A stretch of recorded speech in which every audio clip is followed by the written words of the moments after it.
একটার পর একটা ঘটনা ঘটেই চলেছে। গত এক মাস শাকিব খানকে ঘিরে ঘটনার ঘনঘটা যেন শেষ হতেই চাচ্ছে না। পরিচালকদের ছোট করে বক্তব্য দেওয়ায় শাকিব খানকে উকিল নোটিশ দেয় পরিচালক সমিতি। এই কারণে শিল্পী সমিতির নির্বাচনকে ঘিরে কাদা ছোড়াছুড়ি, শাকিবকে বয়কট, বিএফডিসিতে লাঞ্ছনার শিকার, সব মিলিয়ে শাকিব খানকে নিয়ে চলচ্চিত্র অঙ্কন তুঙ্গে। এ নিয়ে শাকিব খানের স্ত্রী চিত্রনায়িকা অপু বিশ্বাসও বিচলিত ও চিন্তিত।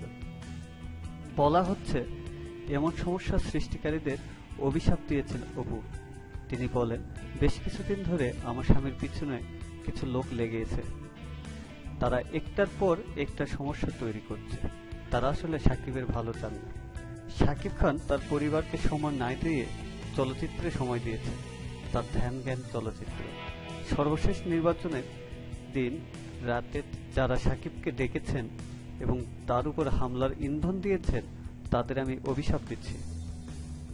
তিনি আরো বলেন, এসব বিষয় নিয়ে আমি ও আমরা প্রতিটি মুহূর্তে টেনশনে আছি। সুদিনে শাকিবের পাশে লোকের অভাব দেখিনি। আজ এমন একটি নক্কারজনক ঘটনার বিরুদ্ধে তাদের কণ্ঠ সোচ্চার নয় কেন? একটা মানুষ এতটা হেনস্থা হচ্ছে, আর তার পাশের মানুষগুলো শুধু চেয়ে চেয়ে দেখছেন। কিছু লোকের ইন্ধন রয়েছে বলে শুনেছি। উপরওয়ালা এদের বিচার করবেন, বললেন অপু বিশ্বাস। সর্বশেষ গত ৫ মে মধ্যরাতে চিত্রনায়ক শাকিব খান বিএফডিসিতে লাঞ্ছিত হয়েছে।